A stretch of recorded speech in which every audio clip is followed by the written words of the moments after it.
জাবির রাসূলুল্লাহ সাল্লাল্লাহু আলাইহি ওয়াসাল্লাম এই খন্দকের যুদ্ধের সময় খাওয়া নাই, ক্ষুধার যন্ত্রণায়, আপনারা জানেন পেটে পাথর বেঁধেছিলেন ক্ষুধার যন্ত্রণায়।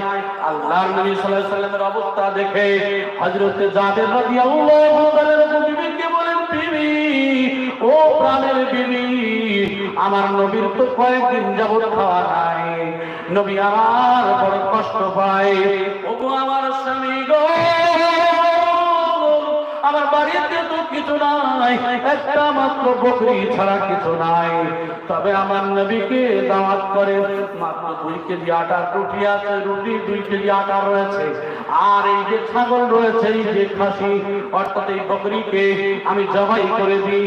এই বকরিকে জবাই করে দিয়ে কিন্তু 2 কেজি আটার রুটি কি করবেন, তিনি কাকে দাওয়াত দেবেন? বিবি বলে দিলেন, স্বামীরে হযরত জাবের রাদিয়াল্লাহু তাআলা গিয়ে আল্লাহর নবীর কানে কানে বলছেন, ইয়া রাসূলুল্লাহ, ইয়া হাবিবাল্লাহ, হুজুর আপনার কয়েকদিন যাবত খাওয়া নাই, আমার বাড়িতে তো কিছু নাই, 2 কেজি আটা, একটা বকরি রয়েছে, ইয়া রাসূলুল্লাহ আপনি 4-5 জনকে নিয়ে আমার বাড়িতে আপনি দাওয়াত খেতে যাবেন।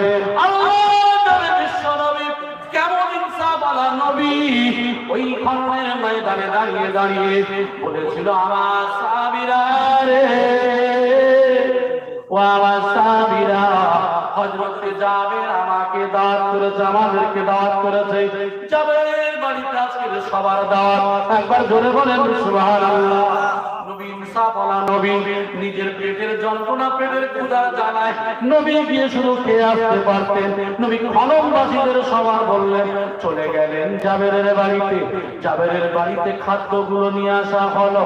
আল্লাহর নবী বলেন, ও জাবির, তুমি চিন্তিত হইও না, হইও না, জাবির গো, ওই আটা রুটিগুলো আমারে দাও।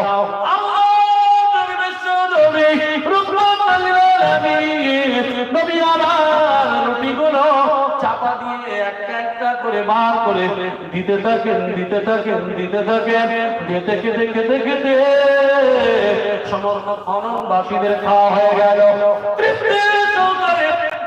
লোকেরাও খেলো, সবাই খেলো, যেমনি 2 কেজি আটা রুটি তেমনি রয়ে গেল। আরেকটু করে বলেন সুবহানাল্লাহ। অনেকেই বলবেন এটা আবার গাঁজাখড়ি গল্প দেখো, এত মানুষ খেয়ে আর 2 কেজি আটা দিয়েছে, 2 কেজি আটার রুটিও আছে।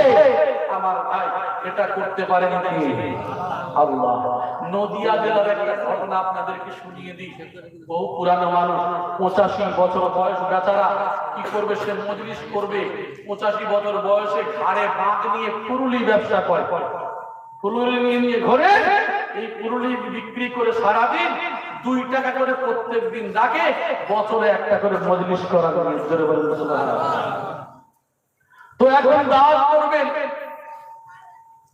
তখন নিউ মার্কেটে মজলিস হয়েছে, এসে মজলিস লিখিয়েছেন, যাবে কে, কেউ যেতে চায় না, কারণ গরিব মানুষ, ভাড়ার সমস্যা দিতে পারবে না। তো সেই সময় একজন ছিলেন, আর আমি বলছি, কি হয়েছে বাবাজি আপনার? বলছে, বাবা আমি তো গরিব মানুষ, এই করি, তা আমার বাড়িতে মজলিস হবে, কি করা যাবে? বর্ডারের কাছেই বাড়ি, তো আমি কি করলাম? আমি তখন বলছি, ঠিক আছে আলহামদুলিল্লাহ, আপনি আমাদের ফুরুলি খাওয়াবেন, আমরা ইনশাআল্লাহ যাব। কি করলেন? মজলিস কি করেছেন নিয়ত। আমি বলতে চাচ্ছি যে মানুষের নিয়তে আল্লাহ কিভাবে বরকত দেন, আমি সেটা প্রমাণ করাতে চাচ্ছি।